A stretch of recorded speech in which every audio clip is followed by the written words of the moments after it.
আপনার নাম? মোহাম্মদ বদিউজ্জামান। বাবার নাম? মরহুম নাসিম সওদাগর। মার নাম? মরহুম গুলমেহের খাতুন। বাড়ি কোথায়? বাড়ি পটিয়া বেলখান। আপনি 71 সালে কোন জায়গায় ছিলেন? আমি 71 সালে লালখান বাজার ছিলাম, চট্টগ্রাম। মেট্রিক কোন স্কুল থেকে? পুরী স্কুল থেকে। 71 সালে আপনি কি করতেন ওখানে?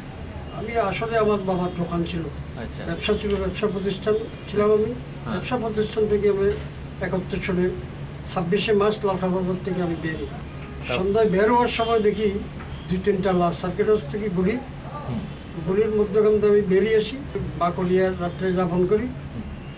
ওখান থেকে যাওয়ার পর আমি বাড়ি চলে গেলাম। বাড়ি যাওয়ার 15-20 দিন পরে আমি নোয়াখালী হয়ে আমি ভারতবর্ষে যাই, টাকিয়াতে যাওয়ার পরে ওখানে 2-3 দিন থাকার পরে যখন তারা আমার পরিচয় পেল, তখন তারা আমাকে সেপারেট করে ফেলল।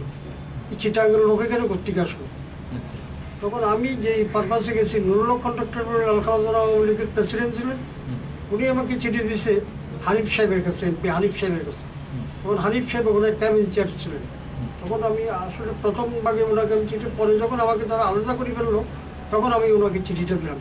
সে বলল যে ভাই তুমি আমাকে এখন বলো না এখানে তুমি বলবো। দত্ত বলে একটা ছেলে এই ক্যাম্পের ইনচার্জ ছিল, সে আমার কাউন্সিলে ছিল প্রায় 1 সপ্তাহ। সে আমাকে প্রতিদিন 10 টাকা দিছে। আমার ভালো এগুলো। পরে সেদিনই আমি বললাম আমি ভাই এখানে থাকবো না, আমাকে যে কোনো প্রকার পাঠিয়ে দেন। তখন তারা আমার পাঠিয়ে দিল উদয়পুর। ওখানে এই বেররা আমাদেরকে নিয়ে গন্ডগোল করলো। তারা বললো যে এখানে কোনো পাবলিক এন্ট্রেন্স হবে না। পরে মেজর রহমান নাকি সঠিক বলতে পারবো, উনি ডিসাইড করে দিল আমাদের ওখানে ট্রেনিং সেন্টারের ব্যবস্থা করলো ট্রেনিংয়ের। ওখান থেকে আমরা ট্রেনিং নিয়ে আসার পথে ক্রস ফায়ারে পরে আমরা ছিন্নভিন্ন হয়ে গেলাম। তখন আমি চিটাং শহরে এসে ইব্রাহিম সাহেবের শেল্টারে, ইব্রাহিম সাহেবের ওখানে বিশ্ববিদ্যালয়ের প্রাক্তন ছাত্রনেতা বিপি, উনি আমাকে 2 দিন ডাকলো। 2 দিন ডাকার পর আমি আমার বাড়ি চলে গেলাম। বাড়ি চলে যাওয়ার 2-3 দিন পরে আমার আহমদ শরীফ মনির সাহেব কানেকশন, আমি ক্যাপ্টেন করিমের সঙ্গে যোগদান করি। ক্যাপ্টেন করিমের সঙ্গে যোগদান করার পরেই প্রথম শেল্টারে আসি আমি ডক্টর শামসুল আলম সাহেব কুসুমপুরা, ওনার বাড়িতে। ওখান থেকে আমরা কালারপুর লাহারা অপারেশন আমার, তারপরে দলঘাট 10 অপারেশন, তারপরে আমরা গেলাম ইয়েতে টাওয়ার অপারেশনে। টাওয়ার অপারেশন সাকসেস হওয়ার পরে তারপর জিরি মাদ্রাসা অপারেশন করার পরে আমরা 22টা রাইফেল পাইলাম, প্রায় 1000 ডাইরেক্ট এভলিউশন। তারপর দলঘাট অপারেশন করে আমরা পুলিশ থেকে পেলাম প্রায় 10টা রাইফেল। এভাবে আমাদের অনেক রাইফেল হয়ে গেল। স্থানীয়ভাবে আপনারা প্রচুর অস্ত্র সংগ্রহ করলাম। বুধপুরা আমাদের একটা ট্রেনিং সেন্টার ছিল, বুধপুরা হসপিটাল। ওখানে কিছু লোকজন ট্রেনিং, আমাদের লোকালভাবে কিছু ট্রেনিংটা এইভাবে করিম সাহেব আর ইন্ডিয়া গেলেন না। পরে আমরা বোয়ালখালী থানা 2বার করে বোয়ালখালী থানা অপারেশন করলাম। 2nd বার আমরা সাকসেস। তারপরে করিম সাহেবের বাড়ি ছিল কুইপুরা রাউজান চৌধুরীপুরে একটা হাটে আমরা অপারেশন করলাম।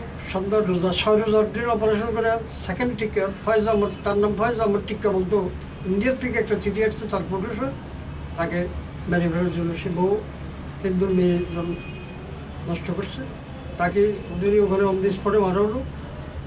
তারিখটা মোটামুটি খেয়াল নাই। ওনাকে পদুয়া যাওয়ার জন্য ওখান থেকে 2টা লোক ওনাকে নিয়ে গেল, আর ওনাকে আমরা পেলাম না। 20-25 দিন পরে খবর পেলাম ওনাকে। 16 ডিসেম্বর আপনি কোথায় ছিলেন? 16 ডিসেম্বর আমি রওজন ছিলাম। ওই রওজন থেকে চট্টগ্রাম পাঠিয়েছি। মুক্তিযুদ্ধটা আসলে গেছে আমাদের দেশের এই বৈষম্য দেখি। পাকিস্তান, আমি 1965 যেদিন 65 হয়েছে, আমি দিন করাচি পালিয়ে গেছিলাম। করাচির পাকিস্তানের অবস্থানের আমাদের অবস্থানটা বিরাট একটা পার্থক্য। এটা দেখে আসলে আমাদের মনের যে একটা জাগরণ উঠলো, ওই কারণেই গেলাম। ওই বৈষম্যের জন্য আমরা গেলাম মুক্তিযুদ্ধ করতে। কিন্তু যুদ্ধ করার পরে, দেশ স্বাধীন হওয়ার পরে আমরা যা পেলাম বহু দূর। এখন আমরা তো আজকে আমাদের জীবনটাই শেষ হয়ে গেল। আমাদের ছেলেমেয়েরা মানুষ করতে পারি নাই, কিছুই করতে পারে না। আমরা মুক্তিযুদ্ধ করি, যারা কিছুই করে নেই দেশের জন্য, তাদের ছেলেরা গাড়ি ধরে দিয়েছে, কিছু পাওয়ার জন্য করি নেই। আমার মতামতটা হলো যে আমাদের একটা জায়গায় ফেরত আসতে হবে, আমাদের সততা, আমাদের সততাটাই হলো যে বড় জিনিস। এই যে মানুষ যারা শিক্ষিত লোক যা ক্রাইম করতেছে, অশিক্ষিতকে 20% 30% শিক্ষিত লোককে পালার জন্য 70% লোক পালতে পারতেছে না। কৃষক শ্রমিক 70% তো 30% শিক্ষিত লোককে 70% লোক কোনো অবস্থায় বাড়তে পারতেছে না। কেন? এদের যোগান দিতে দিতে যে হাল ভরে উঠে তাই হয়ে যেতেছে। এখন আমাদের ছেলেমেয়েরা আর মানুষ করতে কি হবে? এখন এখানে যারা একটু একটু ভালো চলতেছে তার ছেলেকে না তো ইন্ডিয়া পাঠিয়ে দিচ্ছে, না তো আমেরিকা পাঠিয়ে দিচ্ছে, অন্য জায়গায় পাঠিয়ে দিচ্ছে। তাহলে আমার ছেলে তো এখানে কিছু করে না। আমার ছেলেকে কিছু করে যেন এই বৈষম্যটা ফেরত আনতে হবে। এই যে একটা জিনিস, এটা ফেরত আনতে হবে। আমাদের এটাই বুঝতে হবে সবার কাছে। বৈষম্যটা কমাতে হবে, বৈষম্যটা কমাতে হবে। কিভাবে কমাবে? এটা কমাতে হবে মানে আসলে তো এটা এখন বহু দূরে শিকড় গছাই গেছে।